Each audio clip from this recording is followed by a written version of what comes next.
நான் வேலைக்கு போக வேண்டும் என்ற கவிதை. பொம்மைகள் பேசும் என்பதை எனக்கு சொல்லிக் கொடுத்தவன் என் பிள்ளை. அவனது பொம்மைகள் சிலது நான் சம்பாதித்ததில் வாங்கியவை. மேலும் பல பொம்மை கனவுகளுடன் புன்னகையும் கலந்து என்னை வேலைக்கு அனுப்புகிறான் என் பிள்ளை. இருந்தாலும் கனதியான எண்ணங்களால் தினமும் அவதியுறுவதாக அவனது தலையணை என்னிடம் முறையிட்டிருந்தது.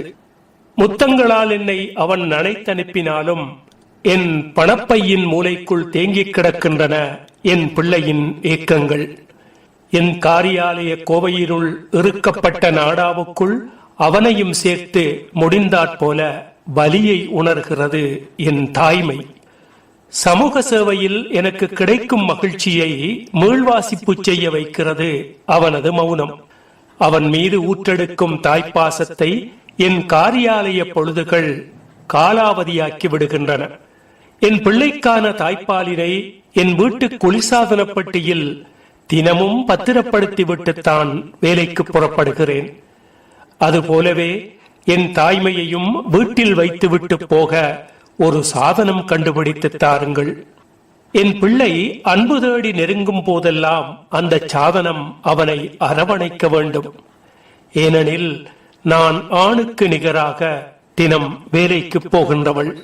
என் பிள்ளை கேள்விகள் கேட்கும் போதெல்லாம் அன்போடு விடை பகர்வதாயிருக்க வேண்டும் அந்த சாதனம். ஏனெனில் ஆத்ம திருப்தி கிடைக்கும் சேவைக்கு நான் தேவை. அதனால் வேலைக்கு போக வேண்டும். அத்தோடு அவன் நினைத்த ஆடை மாற்றி சுத்தம் செய்யும் அன்பு கரங்களும் கூடவே அதற்கிருத்தல் வேண்டும். ஏனென்றால் என் வீட்டு பொருளாதாரத்தின் ஆதாரமாகி போய்விட்ட தொழிலுக்கு தினமும் நான் போக வேண்டும். நான் வீடு திரும்பிய போதிலும் என் பிள்ளையை தொடர்ந்து பார்த்துக் கொள்ளும் சாதனமாகவும் அது இருக்க வேண்டும். காரணம், நான் களைப்பு நீங்க சற்றே சாய்ந்து ஓய்வெடுக்க வேண்டும்.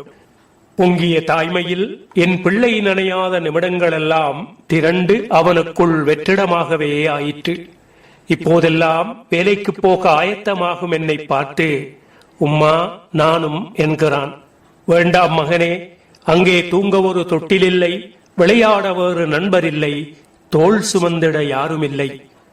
தொடரும் அவனது அடம்பிடித்தல்களின் மொழிபெயர்ப்பு எல்லா தாய்மார்களுக்கும் புரிந்ததைப் போன்றே எனக்கும் புரிந்தது. வேறு யாருக்காவது புரிவதற்குள் அவன் எப்படியோ வளர்ந்து விடலாம். ஏன் அவனுக்கே கூட அது மறந்து போகலாம். ஆனால் விடை கிடைக்காத பல கேள்விகளும் நிறைவேறாத அன்பு தேவையும் அவனது எதிர்கால சிந்தனை வேறொன்றை நிச்சயம் பிடுங்கி இருக்கும்.